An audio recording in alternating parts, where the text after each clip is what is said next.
নারী কর্মীদের সৃজনশীলতা, দক্ষতা উন্নয়ন আর পেশাগত বিকাশকে আরও এক ধাপ এগিয়ে নিতে নতুন উদ্যোগ নিল এশিয়াটিক 360। এই লক্ষ্যকে সামনে রেখে চালু করা হয়েছে হার এশিয়াটিক সার্কেল নামের একটি প্ল্যাটফর্ম। আজ সোমবার রাজধানীর বনানীর বাতিঘর আর্ট স্পেসে এক বর্ণাঢ্য অনুষ্ঠানের মধ্য দিয়ে এর আনুষ্ঠানিক উদ্বোধন করা হয়। অনুষ্ঠানে অংশ নেন প্রতিষ্ঠানটির কর্মী, শীর্ষ নেতৃত্ব এবং বিভিন্ন বিভাগের প্রতিনিধিরা। সঠিক প্যাড আর সঠিক তথ্য দিয়ে এসব সামলে নিব এক হয়ে। Monalisa sanitary napkin. পুরো আয়োজন জুড়ে ছিল প্রাণবন্ত আলোচনা, সাংস্কৃতিক পরিবেশনা আর সৌহার্দ্যপূর্ণ মতবিনিময়ের আবহ।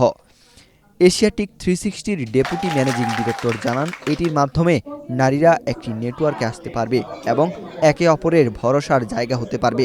আমরা আমাদের পুরো সবগুলো যে অর্গানাইজেশন আছে সেই অর্গানাইজেশনে আমাদের অনেক কলিগস, প্রায় 800+, তার মধ্যে অনেকেই নারী, এবং তাই আমরা চেয়েছি যে সব নারীদেরকে নিয়ে একটা উদ্যোগ করতে, যেখানে আমরা একটা সার্কেল হতে পারি, একটা নেটওয়ার্ক হতে পারি, নারীরা একে অপরের একটা ভরসার জায়গা হতে পারে।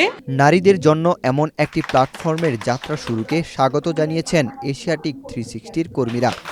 তাদের মতে কর্মক্ষেত্রের অভিজ্ঞতা বিনিময়, দক্ষতা উন্নয়ন এবং পারস্পরিক সহযোগিতার জন্য এটি হবে একটি কার্যকর উদ্যোগ। হার এশিয়াটিক সার্কেলের আজকে হচ্ছে ইনগ্রেশন ছিল, অ্যান্ড আমি খুব ছোট করে বলতে চাই যে এশিয়াটিকের আন্ডারে যে কয়টা কোম্পানি আছে সব ফিমেল কলিগদের জন্য একটা এরকম স্পেস থাকাটা ওয়াজ ভেরি নেসেসারি। মেয়েরা যাতে এভাবে ক্যারিয়ার ছেড়ে না দেয়, তারা যাতে ক্যারিয়ারে এগিয়ে যেতে পারে, তাদের একটা পর্যায় পর্যন্ত নিজেকে নিয়ে যেতে পারে। আমার কাছে খুবই ওয়ার্ম অ্যান্ড ওয়েলকামিং লেগেছে এই ইভেন্টটা।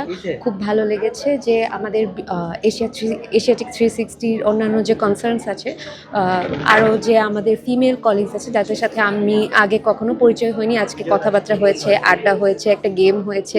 সো আমরা নিজেরা সবাইকে চিনতে পেরেছি, জানতে পেরেছি। অনুষ্ঠানে একটি অডিও ভিজুয়াল প্রেজেন্টেশনের মাধ্যমে তুলে ধরা হয় প্ল্যাটফর্মটির লক্ষ্য, উদ্দেশ্য এবং ভবিষ্যৎ পরিকল্পনা। পাশাপাশি সাংস্কৃতিক পরিবেশনায় অংশ নেন নারী কর্মীরা, যেখানে ফুটে ওঠে তাদের সৃজনশীলতা ও বহুমাত্রিক প্রতিভা। এদিকে এশিয়াটিক 360-র চেয়ারম্যান সারা জাকের বলেন, প্রকৃত ক্ষমতায়ন আসে একটি শক্তিশালী কমিউনিটি সম্মিলিত অভিজ্ঞতা ও প্রজ্ঞা থেকে।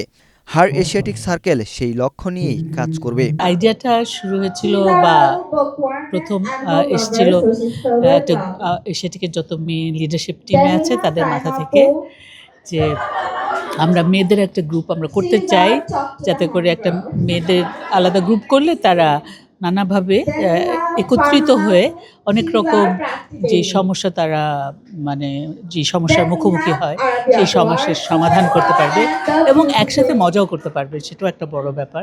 নারীদের মেধা, নেতৃত্ব ও পেশাগত বিকাশে একটি শক্তিশালী ও সহায়ক নেটওয়ার্ক গড়ে তোলাই এই প্ল্যাটফর্মটির মূল লক্ষ্য, এমন প্রত্যাশাই সংশ্লিষ্টদের। ওয়াহিদ হুসাইন জিহাদ, বাংলাদেশ প্রতিদিন। লুকিয়ে থাকে তোমার অসম্ভবের সব গল্প।